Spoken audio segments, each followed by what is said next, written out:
تو اس سے مجھے اندازہ ہوتا ہے کہ صبر کا بھی مفہوم کلیئر نہیں ہے لوگوں کی نظروں میں. یعنی میجورٹی تو ہماری بے صبری ہے، یعنی صبر ہوتا ہی نہیں ہے ان سے. لیکن بہت سے لوگ صبر کا غلط مفہوم لے لیتے ہیں. وہ صبر کرتے ہیں لیکن ان کو یہ نہیں پتا ہوتا کہ صبر کا مطلب یہ نہیں ہے جو آپ کر رہے ہیں. سمجھ رہے ہیں کہ نہیں سمجھ رہے؟ جیسے بہت سے لوگ توکل کو غلط مفہوم لیتے ہیں نا، اللہ پہ اعتماد کرنا ہے ان کو، لیکن اعتماد کا مطلب کیا ہے ان کو نہیں پتا ہوتا.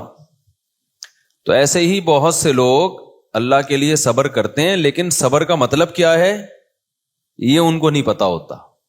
وہ صبر کا مطلب یہ سمجھتے ہیں کہ مصیبت کو دور کرنے کے اسباب بھی اختیار مت کرو، بس صبر کرو.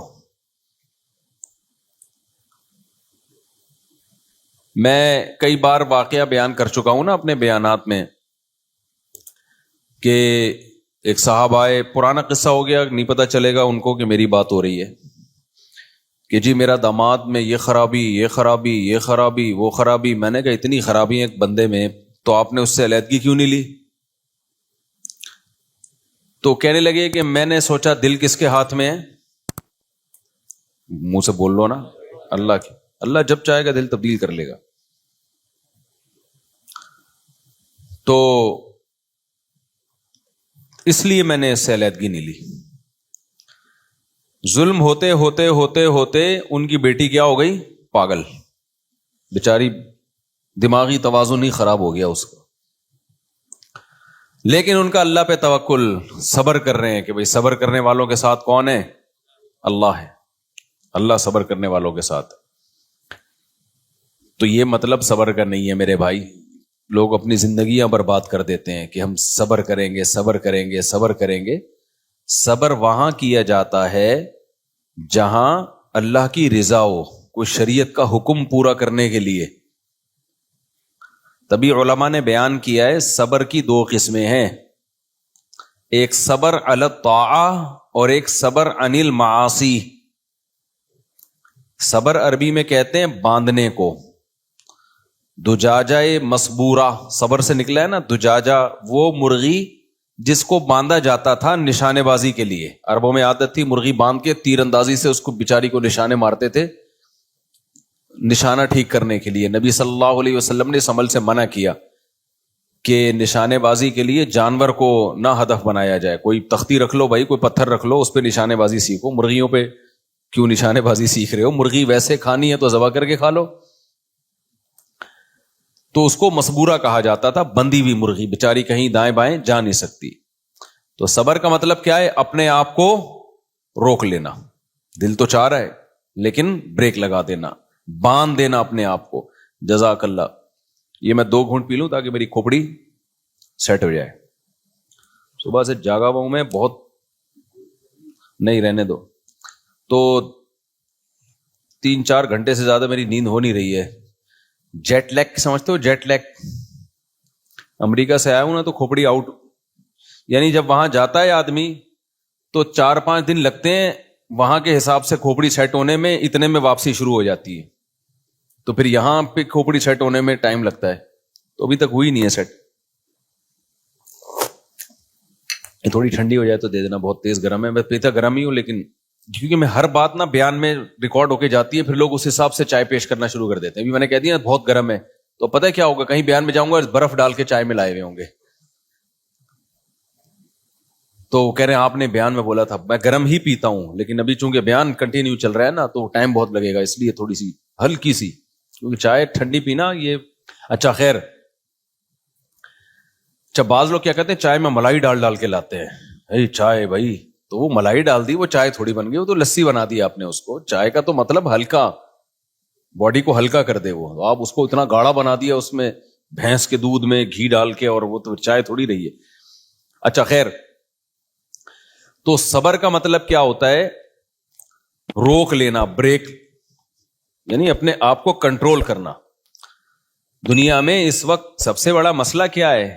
انسان اپنے کنٹرول میں ہے نہیں. امریکہ کے آپ نے قصے تو سنے ہوں گے نا، ابھی بلاگ میں آپ دیکھ رہے ہوں گے بہت سارے قصے. ہم وہاں بھی نہیں بتاتے، ادھر آ کے پھر بتاتے ہیں. وہاں ایک ڈاکٹر نے مجھے بتایا کہ گورے ٹینشن فری زندگی گزارتے ہیں نا, تو وہ ٹینشن فری, اتنے ٹینشن فری ہو گئے ہیں کہ ان کو پین کلر بہت ہائی ڈوز دینا پڑتی ہے, تھوڑا سا بھی درد ان سے برداشت نہیں ہوتا, کیونکہ ان ملکوں میں درد ختم ہو گیا ہے. یعنی محلے پڑوس میں بھی آپ جاؤ گے نا, یہ امریکن بیٹھے ہوئے آپ کے سامنے, ان سے پوچھ لینا, تو پن ڈراپ سائلنٹ ہوتا ہے نا, یعنی سوئی بھی گرے تو اس کی آواز آتی ہے, ایسا محلے میں خاموشی ہے. جیسے ہمارے قبرستان ہوتے ہیں نا, ایسے ان لوگوں کے ریزیڈینشل ایریا ہوتے ہیں, ایسا ہی ہے نا. ہمارے قبرستان میں کبھی آپ گئے, کوئی آواز آئی کسی قبر سے, اور بھائی کیا حال ہے مفتی صاحب, خیریت سے, کبھی سنا آپ نے؟ آئے گی تو مفتی صاحب لیٹے ہوئے ہوں گے وہاں پہ ایسا ہی ہوگا نا. تو جیسے قبرستانوں میں خاموشی ہوتی ہے نا, ایسے ان ملکوں کے جو ریزیڈینشل ایریاز ہیں, رہائشی علاقے ہیں, وہاں کیا ہوتی ہے؟ خاموشی. کوئی بچے کی آواز نہیں آئے گی, کسی کی گالی کی آواز نہیں آئے گی, کوئی یہ نہیں کہ وہاں سے وسیم سے جھگڑا ہو رہا ہے, غفار بھائی آج فارم میں آئے ہوئے ہیں, مسجد کمیٹی کے صدر کا آج میٹر کیا ہو گیا ہے, گھوم گیا ہے, امام صاحب کو کوئی بات بری لگ گئی ہے. نہ, ان سب چیزوں پہ امریکہ میں بولو پابندی. تمیز سے زندگی گزارو اچھے بچوں کی طرح, کوئی چیخنا چلانا نہیں, کوئی کسی کو دیکھے گا بھی نہیں. اب ہماری ڈریسنگ تو بالکل ڈیفرنٹ ہوتی ہے نا بھائی. جب امیگریشن کے لیے جب ہم جاتے ہیں نا, انٹری مارتے ہیں ایئرپورٹ سے, تو سب پینٹ شرٹ میں ہوتے ہیں, ہم کیا ہوتے ہیں؟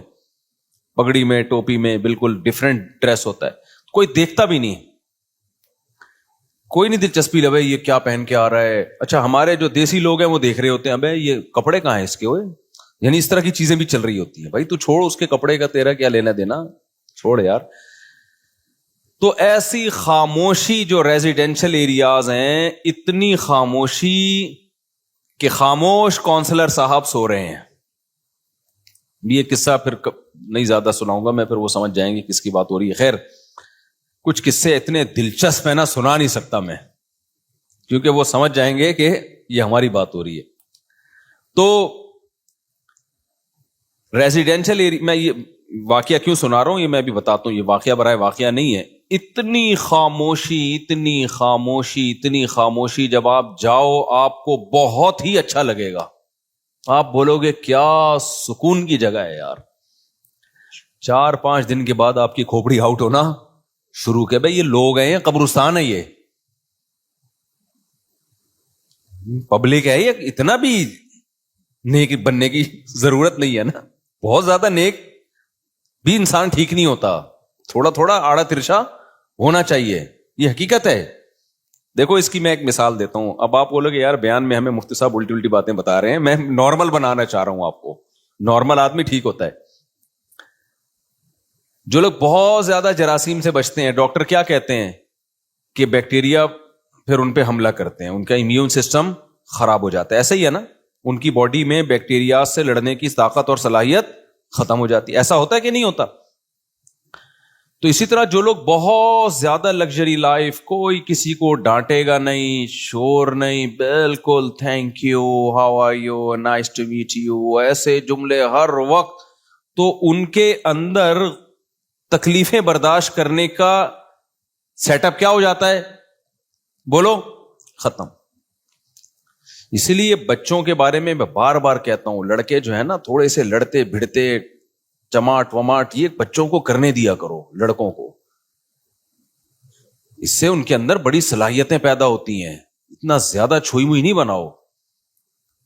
تھوڑا سا بھائی نے بھائی کے چپیٹ لگا دی, ادھر اس نے لگا دی, ابا سے پٹ گیا, یہ تھوڑا زیادہ نہیں کہ جنگلیوں کی طرح کوٹنا شروع کر دو, یہ تھوڑا تھوڑا بہت ضروری ہے.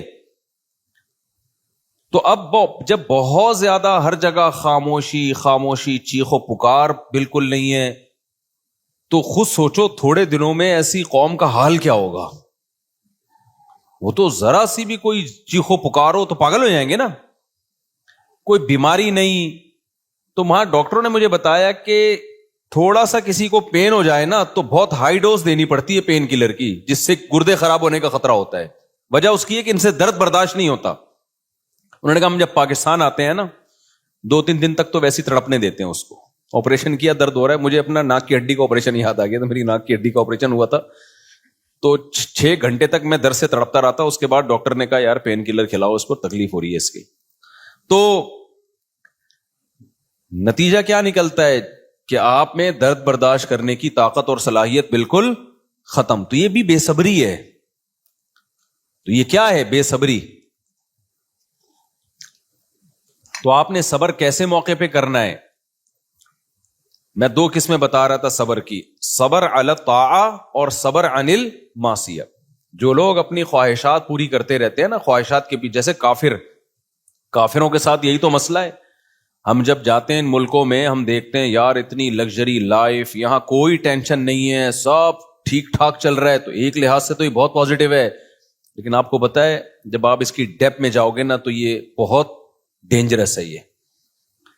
اس سے انسان میں غموں کو برداشت کرنے کی عادت ختم. وہ چاہتا ہے بالکل ٹینشن فری زندگی گزاروں میں. اس کا نتیجہ کیا نکلتا ہے؟ جس دن زندگی میں تھوڑی سی ٹینشن آئی نا، وہ خودکشی کی طرف جاتا ہے. جتنے یہ مغربی کنٹریز ہیں، مغربی ممالک ہیں، ان میں کوئی بھی ایسی جگہ، ایسی پلیس جہاں پر خطرہ ہو کہ کوئی گر کے چھلانگ لگا کے اپنے آپ کو مار سکتا ہے، گورنمنٹ وہاں احتیاط کرتی ہے کہ کوئی قتل نہ کر دے اپنے آپ کو.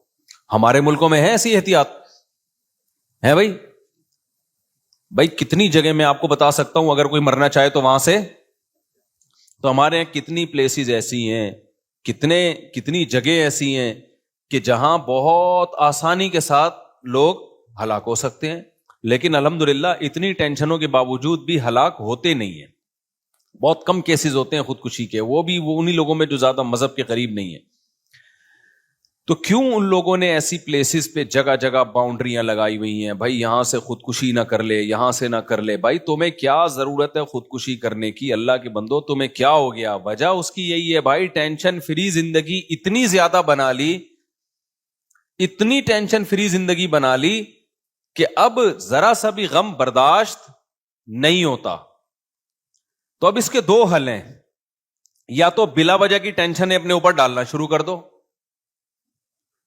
بعض لوگ اس کا یہ حل کرتے ہیں نا، اپنے بچوں کو مضبوط بنانے کے لیے جا رہے ہیں، ایک چپیٹ ادھر سے لگا دیا، ایک ادھر سے لگا دیا، تاکہ بچہ ذرا اسٹرانگ ہو جائے. وہ اسٹرانگ ہونے کے بجائے کیا ہوتا ہے؟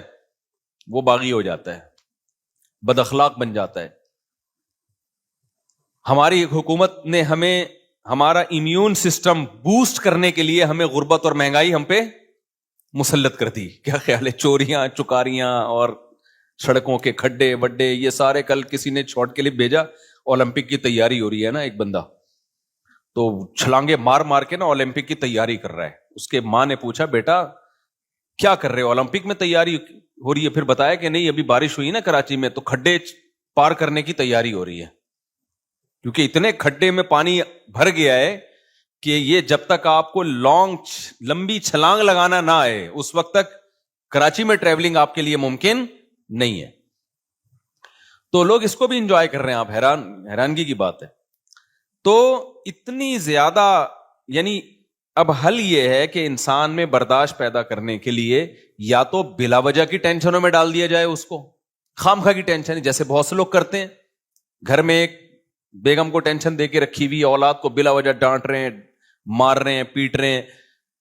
اس ٹینشن سے، یہ مصنوعی ٹینشن ہے جو آپ خود بناتے ہو نا، اس سے آپ کا امیون سسٹم بوسٹ نہیں کرتا، اس سے آپ کے اخلاق کیا ہو جاتے ہیں؟ بولو، خراب ہو جاتے. اور ایک طریقہ وہ ہے جو انگریزوں نے اختیار کیا کہ سرے سے کوئی ٹینشن ہو ہی نہیں، کوئی ٹینشن نہیں ہو. جیسے امریکہ میں، جاپان میں تو یار تلاش کرتا ہے کہیں سے تھوڑی سی کوئی بدتمیزی کرے یار. یعنی جاپان میں حالت یہ ہو گئی تھی میری کہ دل کر رہا تھا کوئی بدتمیزی کرے ہمارے ساتھ. اتنا زیادہ وہ گورے دیکھو، nice to meet you, thank you, بس اس سے آگے نہیں بڑھتے. وہ جاپانی تو آئے گا 3 دفعہ یوں کر کے جھکے گا. ایک جاپانی آیا ہمارے جہاں میں رہ رہا تھا نا، آیا آ کے یوں، میں نے کہا پتہ نہیں کوئی کیا کر رہی ہے. 3 دفعہ جھکا. پھر اس نے ایک پوسٹ تھی، ڈاک تھی وہ حوالے کی.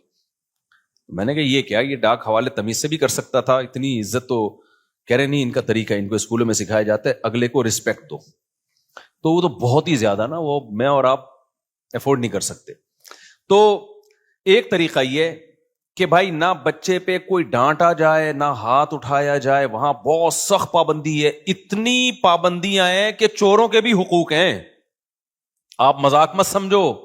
آسٹریلیا میں چور آپ کے گھر میں آ گیا نا،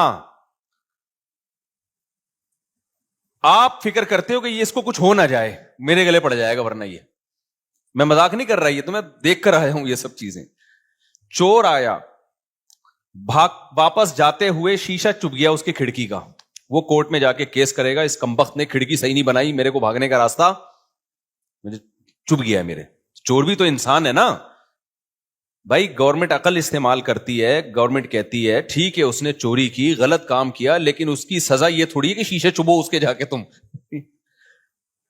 تو تم نے ایسی کھڑکی بنائی ہے جس میں شیشے جو کانچ ٹوٹے ہوئے ہیں, جو کسی بھی انسان کے چبھ سکتے ہیں. تو چور بھی ایک انسان ہے, اگر تو تم نے چبوئے نہیں ہیں, لیکن جب چور آئے گا تو بھاگے گا کہ نہیں بھاگے گا, تو تمہیں پہلے سے سوچنا چاہیے تھا بھاگنے کا سیف راستہ اس کے پاس ہے یا نہیں ہے. تو یہ کس کے حقوق ہیں میرے بھائی؟ یہ چوروں کے حقوق ہیں. اصل میں چوروں کے نہیں, یہ انسان کے حقوق ہیں. یہ کس کے؟ یہ ہیومن رائٹس. سمجھ رہے ہو کہ نہیں سمجھ رہے؟ یہ انسانوں کے حقوق ہیں. یار جلدی اس کو بہت زیادہ ہو گیا. تو یہ انسانوں کے حقوق ہیں. شوہر کے حقوق اتنے زیادہ ہیں وہاں پہ کہ بیگم شوہر کو ڈانٹ نہیں سکتی, اور بیوی کے حقوق اتنے زیادہ ہیں کہ وہ اس کو آنکھیں بھی نہیں دکھا سکتا. تو ایک طریقہ یہ ہے, شور شرابے کی اجازت نہیں. آپ گھر میں مرغی پال سکتے ہو, مرغا نہیں پال سکتے, کیونکہ مرغی شور نہیں مچاتی. مرغا کیا مچاتا ہے؟ گورے کو غصہ آتا ہے, یار تیرا مرغا کہاں صبح لگا کے رکھی ہوئی ہے, ہم ترقی یافتہ قوم ہے, یہ کیا بکری کی آواز نہیں آئے گی. یعنی اگر میں حلفیہ بولوں نا, قبرستان میں اور رہائشی علاقوں میں کوئی فرق نہیں. ہمارے یہاں قبرستان میں بھی تھوڑا سا شور نظر آ رہا ہوتا ہے, وہ جو گورکن ہے وہ بیٹھا ہوا باتیں کر رہا ہوتا ہے بیٹھ کے, وہاں یہ بھی نہیں ہے. تو ایک طریقہ یہ ہے کہ کیپ سائلنٹ. گھر کے اندر جاؤ گے تو بھی شور نظر نہیں آئے گا. یار چلو گھر کے باہر شور نہ ہو, اندر تو ہو نا. مسلمانوں کے گھروں کی بات نہیں کر رہا, ہم تو پینڈو لوگ ہیں نا, میں پڑھے لکھے انگریزوں کی بات کر رہا ہوں. جب آپ گھر کے اندر جاؤ گے تو صرف کتے کی تھوڑی بہت ہلکی پھلکی آواز آپ کو سنائی دے گی, وہ بھی آپ کو دیکھ کے بھونکا ہوگا کہ آپ کیوں آئے ہو, یعنی آپ کا کیا کام ہے یہاں پہ. گھر کے اندر بھی کیا ہے؟ خاموش. تو ایک طریقہ یہ ہے, دونوں کے سائیڈ افیکٹ ہیں, سمجھ رہے ہو؟ دونوں کے کیا ہیں؟ رکھ دو نا اس کو میرے بھائی. دونوں کے سائیڈ افیکٹ ہیں کہ آپ بلا وجہ کی سختیاں شروع کر دو, بلا وجہ نفس کے خلاف مجاہدے شروع کر دو. جیسے بہت سے لوگ بلا وجہ کے اپنے آپ کو انہوں نے بے آرامی کا عادی بنایا ہوا ہے. اچھی بھلی گاڑی لے سکتے ہیں, رکشوں میں لٹک لٹک کے جا رہے ہیں. اور ایک طریقہ یہ کہ ٹینشن فری زندگی کر دو. لوگوں کی کوئی یعنی اتنے حقوق کہ بالکل خاموشی, کوئی شور ہی نہیں ہے. یہ دونوں بے اعتدالیاں ہیں. دیکھو قرآن کی جو یہ آیت ہے نا, سیقول السفہاء, دوسرے پارے کی پہلی آیت, وَكَذَلِكَ جَعَلْنَاكُمْ أُمَّةً وَسَطًا, اللہ کہتے ہیں میں نے تم کو بیلنس امت بنایا ہے. خدا کی قسم اسلام کی حقانیت کے لیے, اسلام کو سمجھنے کے لیے یہ ایک آیت ہی کافی ہے. ہر